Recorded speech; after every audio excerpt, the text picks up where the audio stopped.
32페이지 가보세요. 시작합시다. 자, 32페이지 가정법을 정리를 한번 해봅시다. 가정법은 말이죠.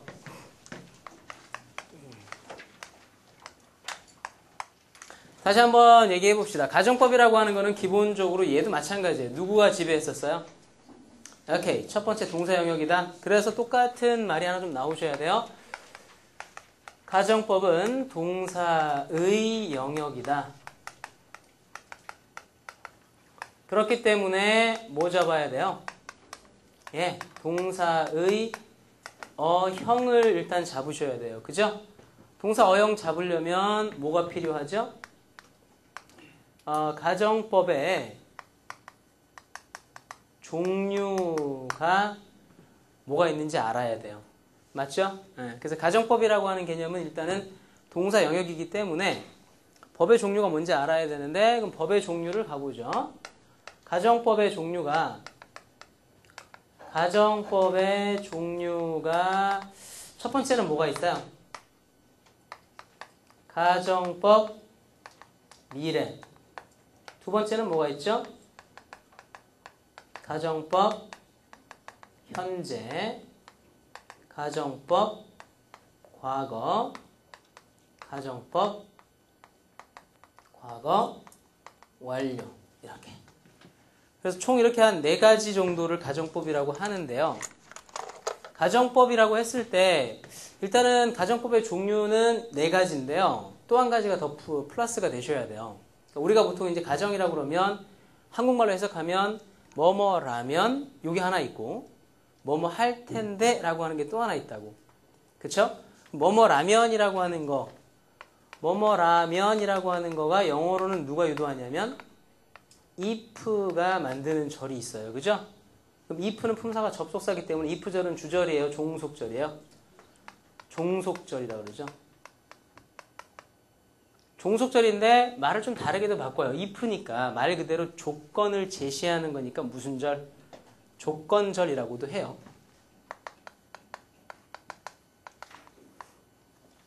그쵸? 그럼 여기 뒤에 이제 뭐가 따라 나와요? 뭐뭐 할 텐데라고 하는 할 텐데라고 해석이 되는 요 부분은 우리가 뭐라 그래요? 주절이라고 얘기를 해요. 그죠? 이 두 가지가 결합이 된 거죠. 그래서 주절인데 주절을 조건절이라는 말과 호응해서 다른 말로 쓰기도 해요. 주절은 뭐라 그러기도 해요? 귀결절이라 그러기도 해요. 조건에 따른 결과가 나타나는 절이거든요. 그래서 주절과 종속절로 봐도 괜찮고, 그 다음에 그 조건과 귀결절로 봐도 큰 지장은 없습니다. 근데 개념은 알아두시라고요. 어차피 나중에 한번 여러분들이 개인적으로, 그러니까 내가 얘기했잖아요. 문법 수업은요, 여러분들이 들으시고 스스로 내가 뭔가를 할 수 있다라고 생각이 되면 그때부터는 강의가 중요한 게 아니라 스스로 하는 게 훨씬 더 중요하다고요. 그러니까 문제 같은 거 풀 때에도요, 해설지를 봤는데 젠장을 안 보여. 그러면 수업을 들으셔야 되고요. 해설지 보면 다 해결돼. 그러면 혼자 하시는 게 맞아요. 그게 효율성에 있어서 변곡점이라고. 딱 하나가 내가 수업을 들을 거냐 말 거냐에 대한 차이점이라고. 근데 그때 이제 무슨 말들이 나오냐면 해설지 같은 데서 이런 말들이 나온다고. 그러니까 뭔 뜻인지 알아먹어야 된다고. 알아두셨어요? 오케이. 그래서 기본적으로 가정법, 문법이라고 하는 부분은 어떻게 보면 용어에 대한 부분들을 정확하게 잡는 게 중요하니까 가정법은 크게 2가지가 있다고. 이렇게 조건절과 기결절 또는 종속절과 주절, 이렇게 해서 2가지 형태의 절을 가지고 가정법이 이루어집니다. 그러면 시제가 4가지고 절이 2개니까 총 몇 가지가 나와요? 동사 형태가 8가지가 나오는데 이게 종속절의 동사 형태인지 주절의 형태인지가 일단 되게 명확해야 돼요. 그러니까 대충 저거는 가정법 동사 이건 아니라고요.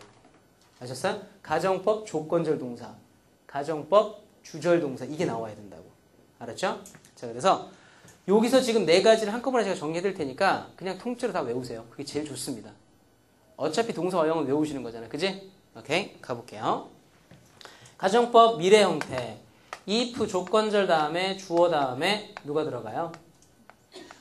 should가 들어가요. should. 되셨어요? 그러니까 should 다음에 동사 원형. 이렇게요. 그 다음에 주절은요. 조건절은 귀결절은 should 동사 원형. 주절은요. 주어 다음에 will 또는요. would. 다음에 동사 원형. 그러니까 will도 되고 would도 되는데 이 두 놈이 같이 나오게 되면 우선권은 would 쪽에다가 둡니다. 알았죠? 우선권은 would 쪽에다가 둔다. will과 would가 같이 나올 수 있는데 둘이 싸우면 would가 이긴다. 그 다음에 하나 더요. 여기다 쓸게요. 그냥 그 귀결절 그 동사, 이게 귀결절이라는 말이 가정법에서밖에 안 쓰는 거니까 귀결절 동사라고 했으면 이제 가정법 동사를 얘기하는 거예요. 그죠? 바로 나오죠? 그게 8가지가 있는데 첫 번째가 뭐냐면 will 또는 뭐죠? shall 또는요 can 또는요 may 이런 동사가 있어야지만 일단은 귀결절이 될 가능성이 있고요. 요거에 대한 과거형이 뭐죠? would 또요? 네, 맞아요. should 그 다음에요 could 그 다음에요 might라고 하는데 됐어요? 그래서 실질적으로 여기에 나와 있는 귀결절 동사는 will 하게 되면 이만큼이니까 여기도 지금 will만 써놨지만 다 되는 거예요. will, shall, can, may 해석만 달라지고 다 들어갈 수 있다는 거고 여기도 would를 써놨지만 would만 들어가는 게 아니라 말만 되면 해석만 되면 would, should, could, might가 다 들어갈 수 있는 거라고요. 무슨 말인지 알았죠? 오케이. 그래서 귀결절의 형태가 두 가지 다 가능하다. 됐어요? 요것 좀 알아두십시다. 그럼 귀결절 동사 형태에서 will 형태하고 would 형태 중에서 진정한 가정법 동사는 그러니까 가정법 동사라고 하는 거는 will 쪽이에요, would 쪽이에요. would 쪽이에요, would 쪽. 알았죠? 왜 그런지 좀 이따 말씀드릴게요. 두 번째 일단 요거 외워놔. 가정법 현재를 쓰게 되면요. if 다음에 주어 다음에 동사의 원형 어떤 주 심지어 3인칭 단수 현재가 오더라도 동사 원형을 쓸 수가 있습니다. 알았어요? 그러니까 비동사 같은 경우는 he, be가 가능해진다고. 아셨어요? 근데 현대 영어에서 이게 뭐로 많이 바뀌었냐면 동사의 그냥 현재형으로 되게 많이 바뀌었어요. 아셨죠? 그 다음 두 번째 주어 다음에 현재니까요. 가정법 현재니까 뭘 잡으셔야 돼요? 형태를 will을 잡아야 돼요? would를 잡아야 돼요? will 형태가 현재형이죠? 이게 현재형, 이게 무슨 형태예요? 과거형이니까 will, shall, can, may 다음에 동사 원형 이렇게. 그 다음에요. 가정법 과거 형태를 잡아보세요. if 다음에 주어 플러스 과거니까요. 어떻게 잡으면 돼요? 동사의 과거형. 그렇죠? 그 동사에 대한 과거형을 쓰시면 되고 동사의 과거형을 쓰시면 되는데 하나 조심할 단어가 누구냐면 비동사죠. 비동사는 인칭, 수 관계없이 뭐요? 그러니까 이 말을 입에 안 붙은 사람은 따로 적어놔야 돼. 밑에다가. 인칭과 수에 상관없이 라는 말을 꼭 적어놔야 돼요. 워라는 말은 인칭과 수에 상관없다고. 원래 워는 몇 인칭에서만 쓰는 거야? 단수일 땐 2인칭. 복수일 때는 다 쓸 수 있는 거고요. 그죠? 그건데 이건 관계없다고요. 다 쓸 수 있는 거라고요. 자, 그 다음에 주절 자리에 들어가면 주어 다음에 will이 아니라 뭐가 들어가요? would, should, could, might가 들어가서 would, should, could, might 다음에 동사 원형. 됐나요? 자, 그 다음에 가정법 과거 완료 가볼게요. if 다음에 주어 플러스 동사의 형태 뭐요? 과거 완료. had, pp. 과거 완료니까요. 그 다음에 주절은요. 주어 플러스 would, should, could, might 다음에 뭐요? have, pp. 됐어요? would, should, could, might 다음에 have, pp. 이렇게요. 자, 그러면 당신들이 보시기에 일단은 오리지널 가정법이라고 하는 것은 이 4개 중에서 어디에만 있는 거예요? 가정법 과거와 과거 완료에만 존재하는 거예요.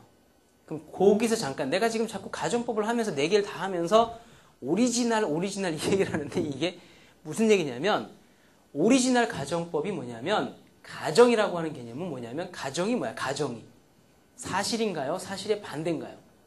그게 되게 중요한 정보라고. 진정한 사실의 반대는 이 2개밖에 없는 거예요. 사실은. 아셨어요? 그럼 나머지는 사실의 반대라기보다는 약간 다른 뉘앙스가 추가되는 거야.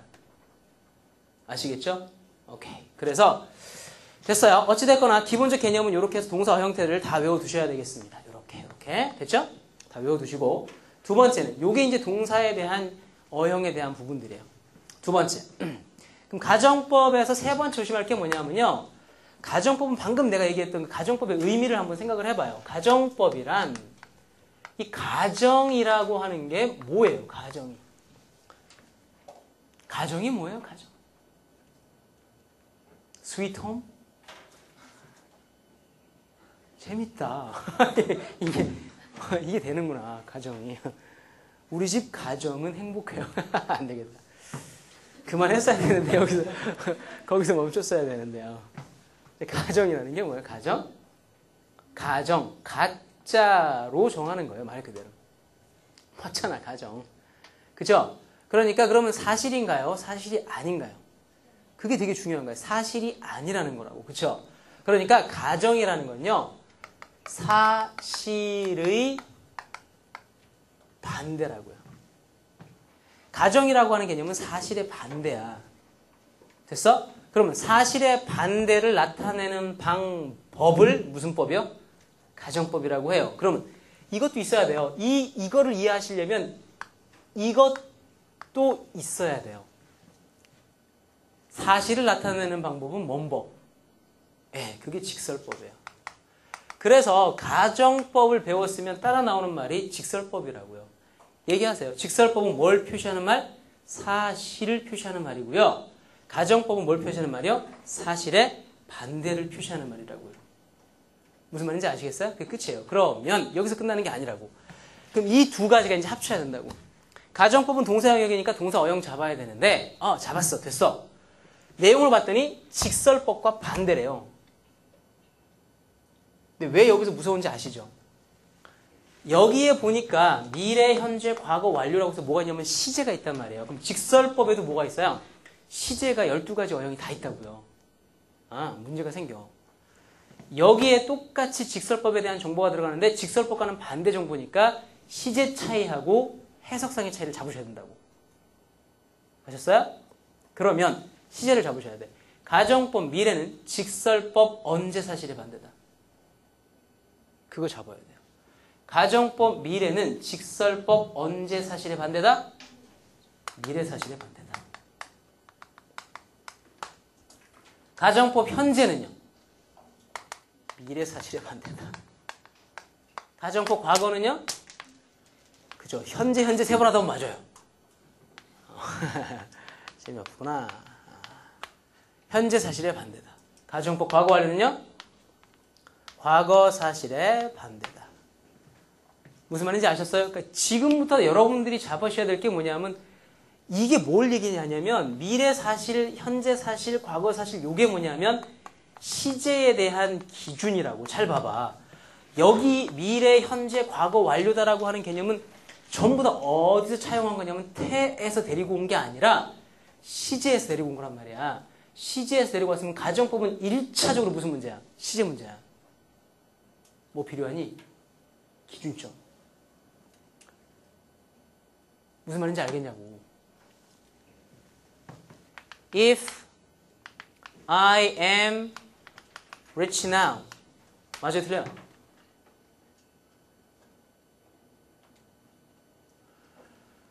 맞아요, 틀려요? 틀렸다고. 나오고 언제야?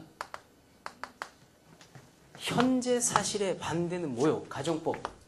과거란 말이야. M 쓰면 안 된다고.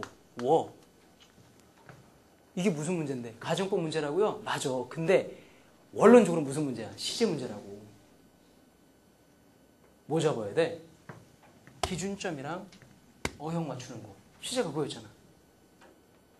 알아들어요? 그러니까 가정법이 그래서 어려운 거야. 시제 문제이면서 동시에 해석상의 문제가 들어가 있다고 같이. 사실의 반대니까.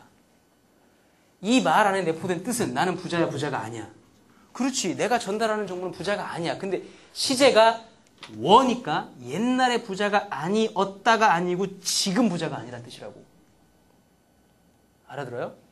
시제도 보이는 모양하고 내포된 뜻이 다르고 뜻도 보이는 모양과 내포된 뜻이 다르다고. 그래서 가정법이 처음에 헷갈린다고. 그러니까 처음에만 제대로 잘 잡아두면 되게 쉬운 게 가정법이고 처음에 못 잡아두면 계속 어려운 가정법이야. 내가 생각하기엔 딱 20분이야. 가정법은. 이거. 아셔요? 정확하게 외우시고 잡아두시면 돼요. 끝.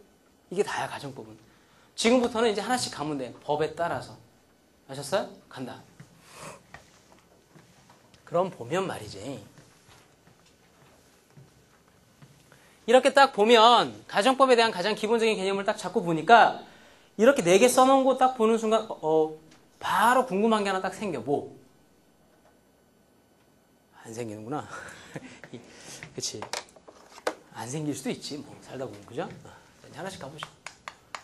가정법 미래. 자, 가정법 미래를 잘 보시면요. 다시 한번 해볼게요. 이거 계속 말로 하세요. 저는 쓸 때니까. 문형 외우세요. 문형. 지금부터 외우셔야 돼요. 알잖아. 들은 거는 당신들 거 아니라고. 알았지? 자, 문형 한번 읊어보셔요. 가정법 미래. if 다음에 그 다음에요. 주어, should 동사, 원형, 주어. 내가 쓰는 것보다 말이 늦게 나오면 안 되잖아. 또 누가 우선 이렇게 하셨어요? 꼭 연습하시라고. 그러니까 제발 오버하지 말라고. 나 한국인이라고. 한국인. 필리핀 아니야. 한국이야, 한국. 요즘에 텔레비전 보면 뭐 러브 인 아시아? 자꾸 이렇게 막 별것도 아닌데 막 그쪽 사람들이 많이 나오는데 막 가슴 한 켠이 막 아리고 막 추억이 있는 것 같고 막 그런다 진짜 느낌이. 그런 거 느낌 가진 사람 없어요? 나 이미 할아버지 보는 거 막 느낌이 그래. 한번 가봐야 될 것 같아. 뭔가 있는 것 같아. 우리 할아버지가. 두 번째. 가정법 미래는요. 일단은 아까도 얘기했지만 개념상 언제 사실에 반대를 했어요? 미래 사실에 반대라 그랬죠? 오케이? 미래 사실에 반대인데 그러면 미래 사실에 반대라고 딱 하면 이것도 있지만 뭐도 있어요? 가정법 현재도 있잖아요. 그래서 내가 아까 니들한테 궁금한 게 뭐 없냐고 안 물어봤다고. 똑같은 정보잖아 이거. 정보가 똑같은데 문형이 다르잖아. 그럼 둘 중에 하나야. 둘의 의미가 똑같다면 한 놈은 죽었을 놈이라고. 근데 둘의 의미가 같겠어요? 다르겠어요? 다르니까 아직까지 생존해 있고 얘는 절대 안 없어진다고. 뒤집어. 우리는 그 차이점 잡고 있어야지. 안 잡으면 나만 모르는 거라고. 알아들으셔? 이 두 개가 분명히 차이가 있다고. 정보는 똑같은 것 같은데. 오케이? 그게 뭐냐면 가정법 미래와 가정법 현재에 대한 차이점. 보세요. 가정법 미래는요. 일단 1번에 if 다음에 it rain tomorrow. 내일 비가 온다면. 요거. 2번에요. if it should rain tomorrow. 이렇게요. If it rain tomorrow, if it should rain tomorrow. 자, 두 개 나와 있어요. 여러분들이 얘기해 보세요. 위에 나와 있는 요 동사와 요 동사를 보시고 가정법 조건절의 어형을 보시면 시제가 나오죠. 위에 나와 있는 시제는 무슨 시제? 그치? 가정법 현재 시제. 밑에는 미래 시제. 어형 보고 잡으시는 거라고요. 익숙하면 문제라니까. 됐어요? 가정법 현재, 가정법 미래. 됐어요? 요 두 개. 일단은 현재인데 뒤쪽에 tomorrow 괜찮아요? 괜찮아요? 어디선가 데자뷰 현상이 느껴지지 않냐? 어디선가 본 듯하지 않아? 어디서?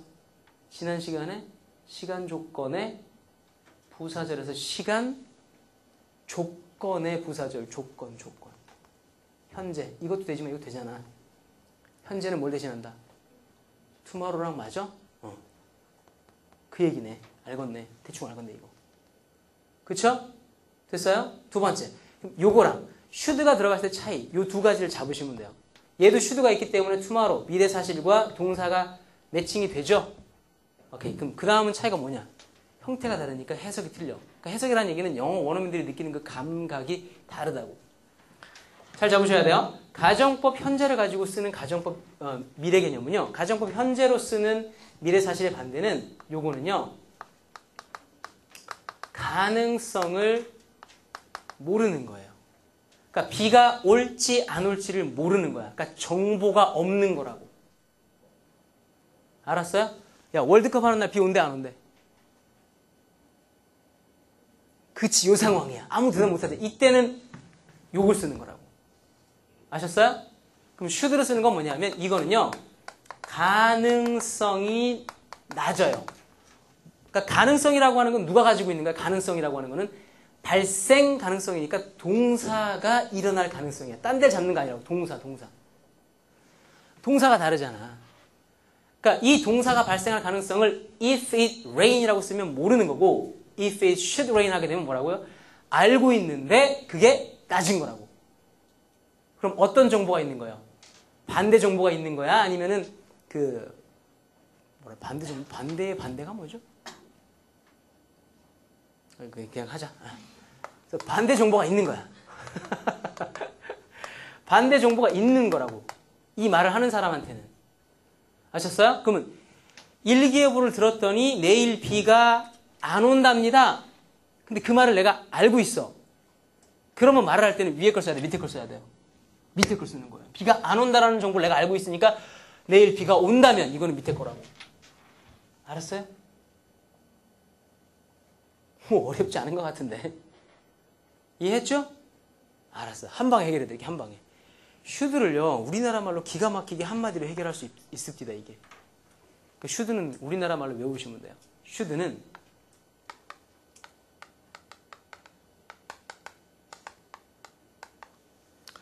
혹시 모르지만 행여나 이 뜻이면 should예요. 기가 막히게 거의 완벽해요. 이게 실제로. 그러니까 혹시 모르지만 내일 비가 온다면 내가 이렇게 했어. 당신들한테. 그러면 내일 비가 올 가능성이 높아요? 낮아요? 내가 안 온다라는 정보를 알고 있는 사람이라고. 그죠? 이거는 그냥 무덤덤하게. 비 오면 다 같이 해볼까? 무덤덤 시작. 아니 이게 아니고 이 바보들아. 비 오면 목소리를 이거는 뭐예요? 감정도 실는 거예요. 가능성. 혹시 모르지만 비가 온다면. 다르다고요. 알아들었어요? 그게 현재와 미래에 대한 차이예요. 되셨나요? 오케이. 자, 그래서 세 번째, 그러고 봤더니 조건절의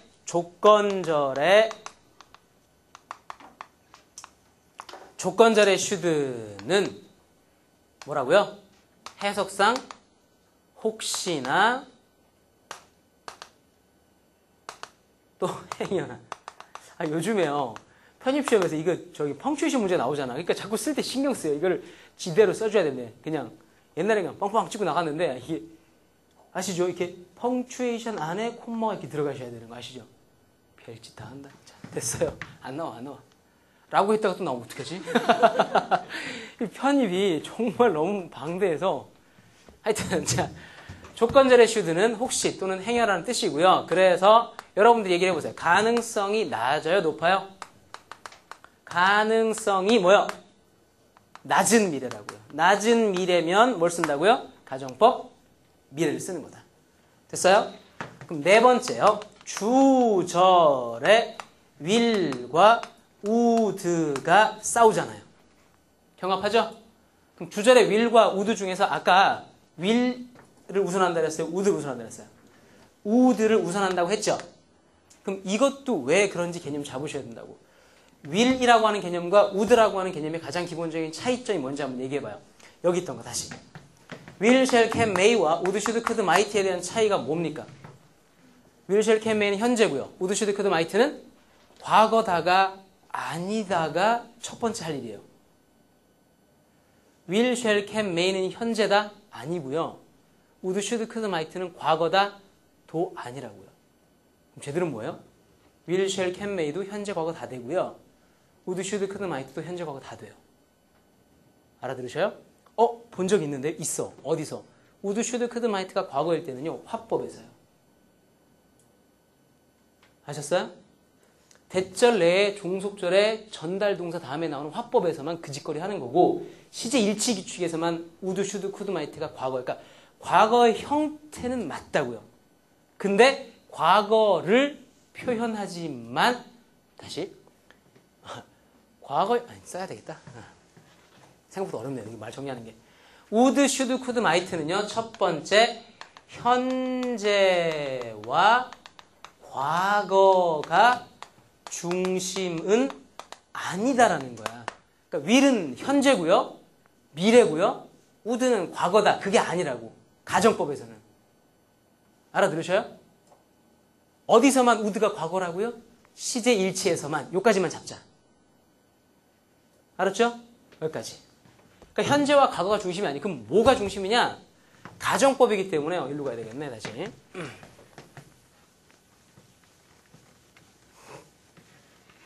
가정법이기 때문에 두 번째 뭐가 중심이냐면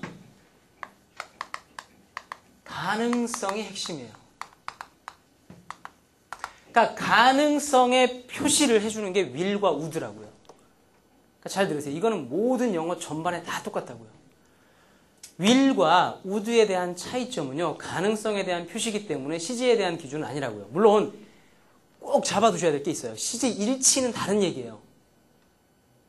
알았어요? 시제 일치는 다른 얘기고 would나 could가 대부분 다 과거가 맞다고요. 하지만 무조건 과거는 아니라고요. 뭐 때문에요? 가능성에 대한 표시를 would나 could가 한다고요. 오케이? 무슨 얘기냐면 그럼 will이라고 했으면 가능성이 would랑 차이가 뭐예요? will은 가능성이 반반 정도예요. 반반. 써놓으니까 이상하다, 그지? 통닭 같잖아, 꼭. 50%. 아이고, 진짜 딱 잘라서 50%가 아니라 느낌상. 모르는 거야, 그냥 모르는 거.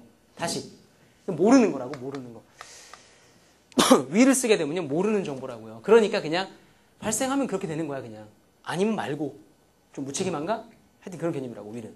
근데 would라는 개념은 뭐라고요? 이게 낮은 가능성이라고요. 느낌상 막 20%, 10% maybe. 낮은 가능성. 알아들었어요? 그러니까 will과 would의 차이는 무슨 차이다? 가능성에 대한 차이다고요. 증거를 보여드릴게요. 봐봐요. 여러분 다 아는 거야. 야,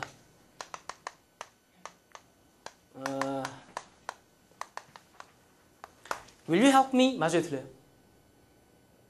뭐, 틀리긴 맞지. 알아듣지 다. Will you help me? Can you help me? 이거 하고요. Would you help me? 맞아요, 틀려요? 그러니까 will you도 맞는 거고 would you도 맞잖아. 안 배웠어? 이렇게 쓰는 거야. 이거 따라해봐. 다 같이 Would you help me? 나중에 써봐. 근데 잘 생각해요. 여러분들이 배웠을 거란 말이야. 공손함이라는 걸 배웠을 거라고. 그치? 이거를 썼을 때하고 would를 썼을 때하고 can을 썼을 때하고 could를 썼을 때하고 뭐가 더 공손하다 그래요? could나 would가 더 공손하거든요. 이유는? 그렇지. 가능성에 대한 문제라고. 무슨 말이냐면 봐봐. 조동사기 때문에 동사의 발생 가능성을 잡아주는 거라고. 이 조동사가 잡아주는 동사, 이 동사야. 네가 행하는 이 동작에 대한 발생 가능성을 will이면요. 잘 모르겠지만 도와주면 maybe. would는요. 안 도와주겠지만 그래도 좀 도와준다면 20%만 조금만 요것만. 무슨 말인지 알겠냐고. 훨씬 다르다고 느낌 자체가. 어떻게 더 공손해요? would나 could가 훨씬 공손한 거라고. 그러니까 발음 문제가 아니야. Would you? Could you? 이게 무슨 듣기 좋아서 이게 공손한 게 절대 아니란 말이야. 정말로. 그러니까 이 동작의 발생 가능성을 얘는 50% 잡고 있다. 그러면 얘는 느낌상 20%밖에 안 잡고 있으니까 듣는 사람이 부담이 덜한 문장이 밑에 거예요. 좋은 문장이라고요. 알아들으셔요? 잘 들으시라고. 이거를 못 잡으면 나중에 가정법뿐만 아니라 조동사까지 다 막혀버려. 꼭 잡으시라고. will과 would, can과 could는 시제 차이도 있지만 뭐가 특히 중요하다? 가능성에 대한 차이가 중요하다. 알아들었어요? 그러면 다시 가봐요. 여기 오시게 되면 아까 가정법 조건절의 should는 행여 또는 혹시라는 말이기 때문에 뒤에 따라 나오는 동작에 대한 가능성을 높여요, 낮춰요? 낮추는 거예요. 그럼 봐봐요. 이 정보가 나왔을 때 would하고 will 중에서 누굴 더 선호한다 그랬어요? would를 선호한다며. if 다음에 it should rain tomorrow. 내일 비가 온다면 I would go there. 비 오면 간다. 정신 나간다는 얘구나. 안 간다가 맞는 것 같은데, 그죠? 그건 중요한 거 아니야. 뭐가 중요한 거야? 가능성. 봐봐요. 여기에서 비가 올 가능성이 높아야 낮아요? 낮죠? 그럼 would를 썼을 때는 갈 가능성이 높아야 낮아요? 이게 뭐가 돼요? 일관성이라고요. 이거 안 맞추는 건 별로 안 좋은 문장이라고. 그래서 will보다 would, should, could, might를 가정법 미래에서 훨씬 더 많이 쓴다고. 알았어요? 응, 끝. 6번째. 5번째. 조건절의 what to. 다시요. 조건절의 should 개념은 무슨 개념이었다고요? 행여나 혹시나라고 하는 가능성의 축소였었죠? what to는 하나 더 있어요. what to는 무슨 뜻이야? what to는 이 뜻이에요. 미래에 실현 불가능한 가정. 그러니까 미래에 실현 불가능한 가정을 나타낼 때는 what to를 쓴대요. 됐어요? 그럼 봐봐요. If you 당신이 were to marry her 이렇게 쓰게 되면 이게 아니라 미안해요. 이 son 해가요 what rise in the west 이렇게 쓰게 되면 이때 what to란 단어 있잖아요. 썼죠? 그죠? 그러면 해가 서쪽에서 뜬다면 해가 서쪽에서 뜰 일 있어요? 없어요? 없죠. 그럼 봐봐. 해가 서쪽에 뜰 일이 전혀 없기 때문에 이거는 어떤 가능이라고요? 불가능이라고요. 불가능. 알아들었어요? 그럼 불가능이기 때문에 해가 서쪽에서 뜬다면이라는 정보가 나왔으면 뒤쪽에 주절에 주어 다음에 will을 쓸 것 같아요? would를 쓸 것 같아요? will은 아예 안 써요. 왜? 불가능하다니까. 그러면 would밖에 안 쓰니까 주절에 뭐가 안 된다고요? will, shall, can, may가 불가라고요. 이것도 규칙이 된다고 그래서.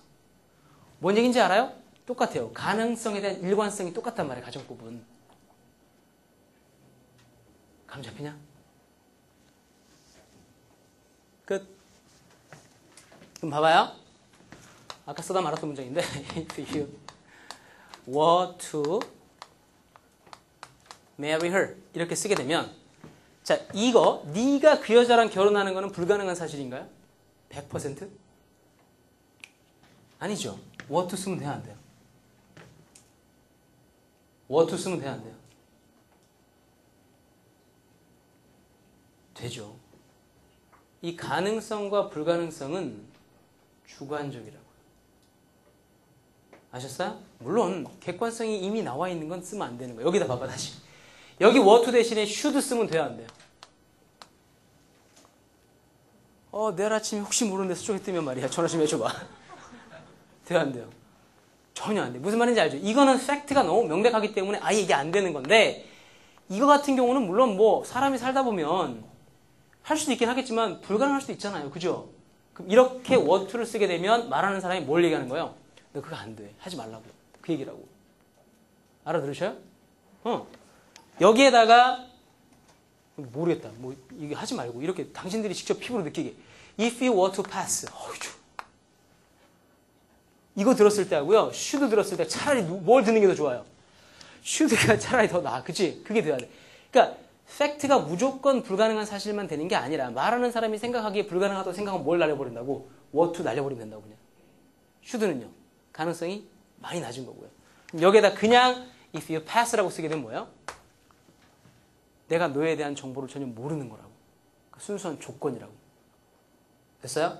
사실의 반대가 아니라. 감 잡았어요? 여기까지? 오케이. 그 다음 6번째. 가정법 미래가 제일 많아요. 디테일한 팩트들이. 나머지 것들은 별로 없습니다. 6번째. 가정법 조건절에요. would를 쓸 때가 있습니다. 가정법 조건절에 would를 쓰면요. 잘 들어요. 원래 if절에 would나 will은 오답이에요. 아셨어요? 그래서 지난번에 배웠지만 시간 조건 부사절에서 현재가 미래를 대신하지. 그래서 will을 쓰면 맞아요? 틀려요? 아예 틀렸단 말이야. 근데 would라고 하는 개념이 들어갈 수 있는 유일한 공간 가운데 하나가 어디냐면 가정법 미래 개념에서 would가 가능성이 있다고. 그럼 이때 would는요. 약간 다른 정보라고요. 이 would는요. 해석이요. 주어의 의지를 표시할 때만 들어가요. 그래서 뭐뭐 하려고 하다라고 해석이 될 때만 would를 쓰는 거지. 그렇지 않으면 would 쓰면 틀립니다. 되게 위험한 조동사가 would예요. 아셨어요?